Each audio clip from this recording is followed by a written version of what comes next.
for student athletes. Coach? Really grateful, really proud of our team, proud of how we continue just to learn from what does the game teach us and how do we respond, especially in the second half. Just really thankful for another chance to earn a 1-0, and that's really all I'm focused on. I just feel like, I was just thinking this morning, I was writing in my prayer journal, I just was like, how lucky am I to coach amazing young women, to be on the biggest stages, and to have a staff that serves people so selflessly. So I'm just a thankful person, excited to coach another game. All right, we have questions for student athletes. A reminder, if you can raise your hand, we'll get a microphone to you. When you're asking your questions, speak as close to the mic as you can. That'll help mitigate the feedback. And if you can direct questions to specific student athletes, that's helpful too. Questions? Alexa Philpott, ESPN. Lauren, I'm going to read this stat to you. You're the first D1 player to have 30 points, 10 rebounds, 80% shooting from the field in back-to-back games over the last 20 seasons. Any game, doesn't matter, tournament, conference tournament, regular season. So how would you describe what your mindset has been this tournament, the last few games in particular, and what's allowed you to do that? Honestly, I feel like ever since our loss to SC, I've just completely changed my mindset going forward. I think just being aggressive no matter what and doing whatever I need to do to help my team and just continuing to be positive regardless of what happens. And I think, Ole Miss is a really aggressive, scrappy team, and I think that tonight I just, kind of assume like I'm not going to get any calls, but like no matter what, I'm just going to continue to play my game, and I just think that helped me throughout the game. But I mean, that's insane. Like, I'm just obviously very grateful, and honestly, the only reason any of that is happening is honestly because of the program that I'm in and the people I'm surrounded by, and these coaches believe in me, and that's the reason why I play the way I play. So.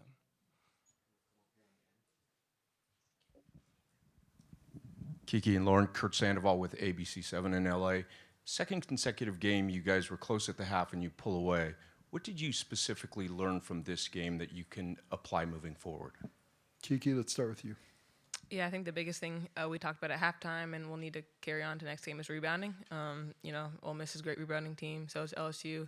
They have some great rebounders on their team. So I think just focusing on how can we, excel in that area and dominate the boards both offensively and defensively, because we're going to need that, in order to win going forward.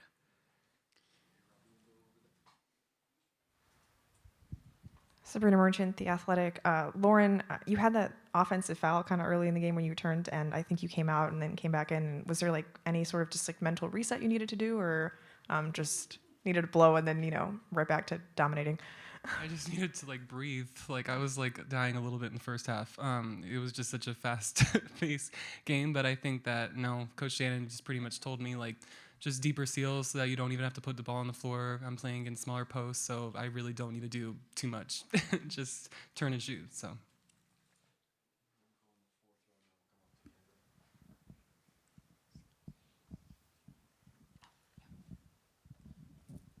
Nancy Armour, USA Today Sports.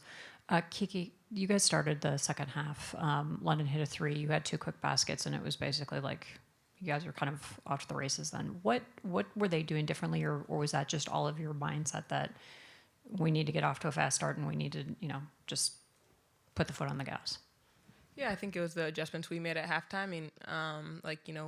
We felt like we're better than 1 point, better than Ole Miss. That was a score at the half, but we needed to come out and just play our game. Like I said, rebound the ball, take care of the ball, and just continue to follow the game plan. But I think it was kind of a little bit of a mindset shift and just, going out there, being tough. They played really hard and they play really hard. So we'll need to continue to do that at a consistent basis, not just starting in the second half, but from the tip. Thank you. Hi, Kendra Andrews, ESPN. Lauren, in addition to some of the offensive numbers that Alexa read off there, you held Ole Miss players to 2 of 13 shooting when you were the contester. Just what was your mindset on the defensive end tonight and having that two-way performance? I think I take a lot of pride in my defense. Oh, there we go. I take a lot of pride in my defense. That's something that, the coaches have always held me accountable to, and I think that's something that I just try to bring to my team, is that like competitive edge when it comes to defending. And even in practice, I just like to bring as much energy as I can. But I think that, you know, if the guards are getting hit through screens, like any way that I can help them out, I think that's what I'm going to do, and that's just something that I've always brought to this team. But yeah, so. Eden Lassie, Hoops HQ. Lauren, the last time that UCLA was in the Elite Eight, Michaela Onwuede was on the team. Just what's your relationship like with her, and what's it like to share that accomplishment with another Grandview graduate? I love Michaela so much. Obviously, she's from where I'm from in Colorado, and she went to my high school, and I look up to her so much. And so to be where obviously she's at is just like such a huge accomplishment for me and this team. And I'm just so proud of all these girls. I mean, we've worked so hard to get here, and I'm just so proud of the selflessness. I think that, you know, to get to this point, like, it doesn't matter who's having their best game, it's just getting wins at the end of the day. So it took a lot of grit from everybody tonight, but I'm so proud of this program.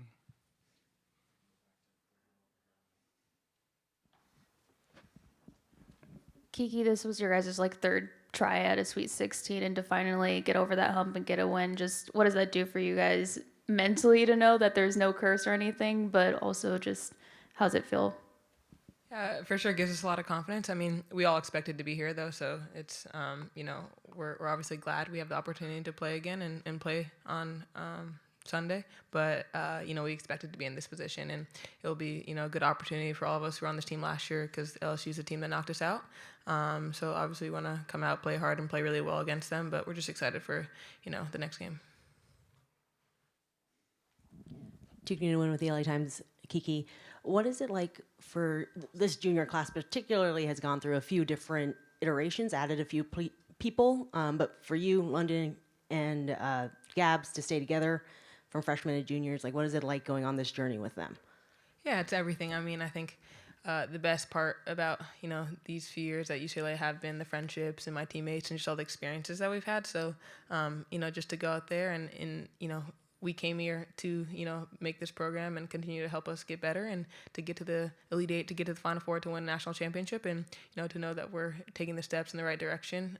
It means a lot to us, and we just have to, you know, thank everyone, all our coaches, everyone in the program, all of our donors, everyone who's involved, and we're just grateful to be in the opportunity. I have time for 2 more questions, if there are any.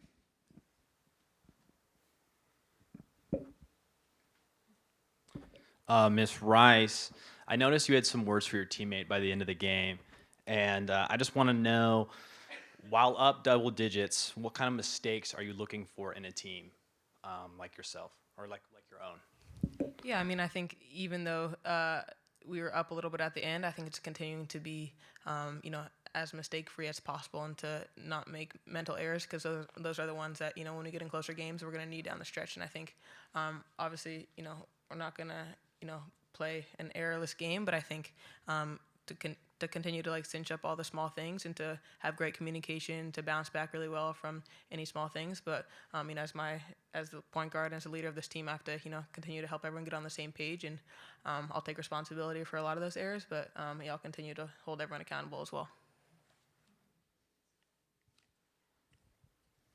For Kiki, obviously you're focused on like the result while you're in the game, but are you ever able to appreciate in the moment, like, oh my God, like what in the world is Lauren doing? Like, what's it like being on the court? Is that's going on, you know?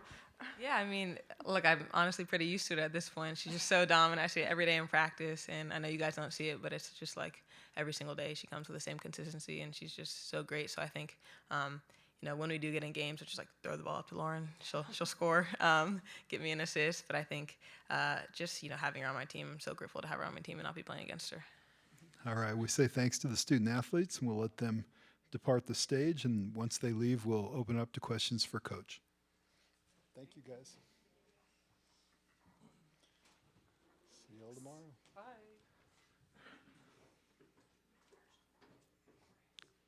Questions for Coach.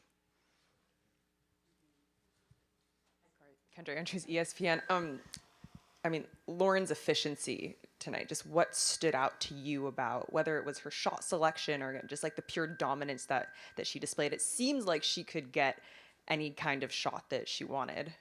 Yeah, and you know, there's been maybe only they tried to double a few times, but for the most part, they played one-on-one with Lauren, and they relied on their pressure on our guards to try to make that difficult. And they did a few times, but every time out, you could tell they were like, just get Lauren touches, something good's going to happen. And it's not just she made the one mistake where she took an extra dribble and they came on the turnover, but outside of that, when they came with two, we went inside out for the three, and were successful at that. So, it's just one of those things. You have a generational player on your team.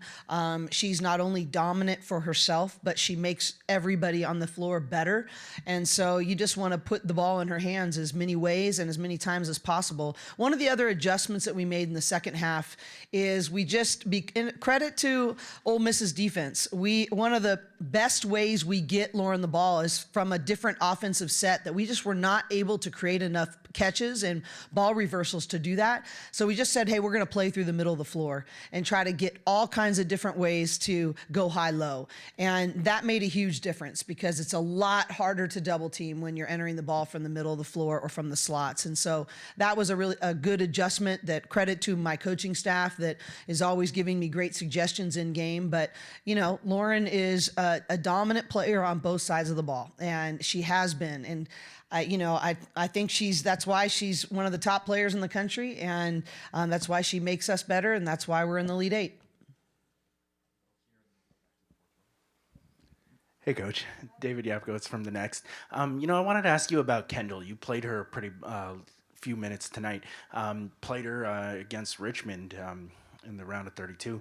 Just obviously there's going to be a little hiccups, as a freshman, but just what have you seen from her out of this season, and just kind of how do you see her role shaping up as you go on? Well, I think both Kendall Dudley and Elena Arnicello they were really key for us. I mean, Elena played almost 19 minutes against a pressure team, and then Kendall came in and played almost 7.5. And, they've done the work. I trust them. I think they know who we are and what we're about, especially when I feel like we need a spark. Kendall Dudley does it with her defense. She gets a loose ball. She gets it with a rebound. She really understands how to be a great cutter. A lot of people double off of her and try to do that. Well, she's just been a surgeon with how she's found seams. And if you're going to do that, fine. I'm going to create cuts to the basket off of that. But I'm proud of all of our new players. And even the ones that aren't getting rewarded in games, they're doing their work to get better every day. And that's what I ask of our players. Every day you have a responsibility to intentionally grow, and you have a responsibility to give to your team. And, they've all done that. But, Kendall Dudley, this is a huge compliment. I think she's our next Gabriela Jaquez. In the way she affects the game. And she just keeps working and working, but I really believe, and that's high praise, because Gabs is one of the toughest, most influential scoring players that we never run a play for, and I really believe that Kendall will take the baton from her and play that exact level of impact on our team.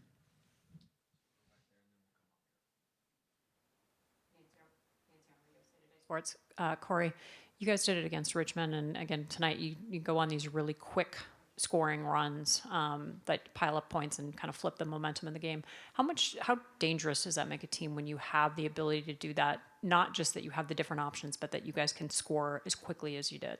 Well, but it all came off our defense, right? And it's because of Ole Miss is such a good defensive team. When we're able to get stops and rebounds, we're able to execute and make them play in space and, do some things offensively that are harder when we have to take it out of the basket and go versus their press and all of those things. So, but it's so huge. That's why it turns so quickly, is it's turning defense into offense. And so that's really where we've got to hang our hats, and we still have room to grow. I really challenged our guards after the game about our ball screen defense and what we're going to have to do versus Williams and Flagey, and then our rebounding. We gave up 20 boards, and we're about to play one of the second leading double person in NCAA history in Morrow. So we still got room to grow, and we got things we got to step into. But that is how we're built, is defense and rebounding. And that makes our offense and all of our weapons just shine more.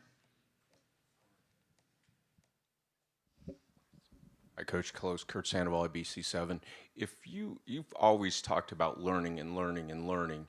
In a short window where you play Sunday at noon, is learning about what happened tonight that you put, or is it film study? If you can kind of take me through that. It's a little bit of both, right? It's learning and responding. Like, okay, what is the team going to need me to do in responding to what happened? Like, how do I be a better box out player? How can I show up for my team just a little bit better? So it's responding to what the game taught. And then every scout provides a learning opportunity. And this is where I actually really draw on our participation in the Pac-12 because every weekend was like this. So in fact, even in the Big Ten this year, which I'm so proud to be a part of, the reality for us is we would treat second games in a road trip or second games with one-day preps, even if we had more time, just because we know we're preparing for such a time as this. And so I feel like it's what we've been practicing. Our team is really good at learning from film. Obviously, we're not going to be on our feet very much, but the scouting report versus LSU, number one, as Lauren referred to, they beat us last year, or maybe Kiki said that. But two, it's a very hard scouting report to execute, but it's not complicated. So from that perspective, I think, it's really going to be about a gut check and a level of focused concentration over a 40-minute period. So we started really well tonight. We had a really good third quarter, but can we have more poise and consistency in the middle of the fight? And those are some things we got to respond to and get better. We have time for 2 more questions.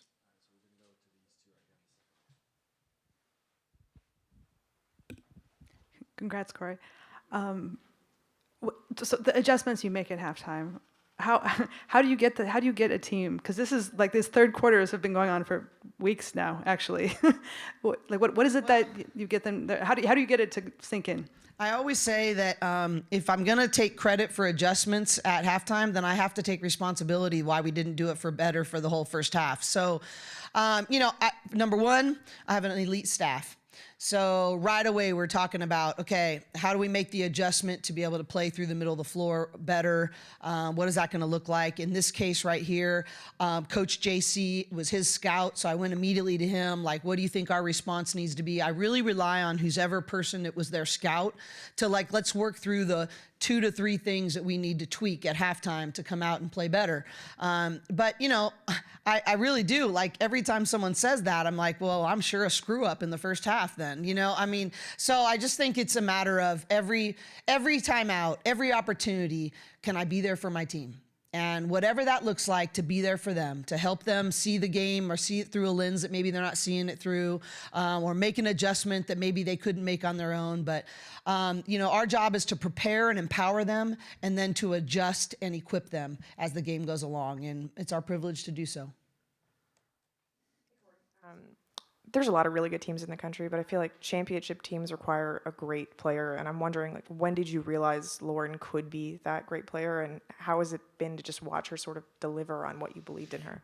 Well, I think, I think that throughout the Big Ten, and shout out to the Big Ten in terms of having 12 teams in the NCAA tournament, and the Big Ten has prepared us. But watching her play all the different styles of play throughout the Big Ten and finding a way to be dominant in so many different styles. This is a lot like playing SC, the style, the grinded out, very physical game.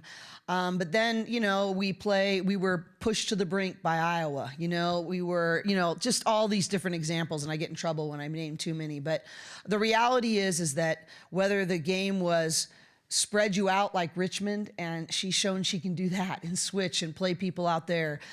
She's so smart. It didn't take long to figure out what she could become. And I think it's been very well documented that it's really the courage of her inner work that she's been willing to do, that few adults are courageous to do. And she inspires me in terms of how she's willing to attack things that are getting in her way. And I think, last year she almost got too good too quick, and that's been sort of documented that was really hard. Well, she's now done all the work in this offseason to now be equipped to be that good. And I knew last year she could become that, but now she's equipped from the inside out to sustain that. And she's just an amazing player on both sides of the ball, and she makes everybody else around her better. All right. Thank you, Coach. Thank you all for your help. Appreciate you being here.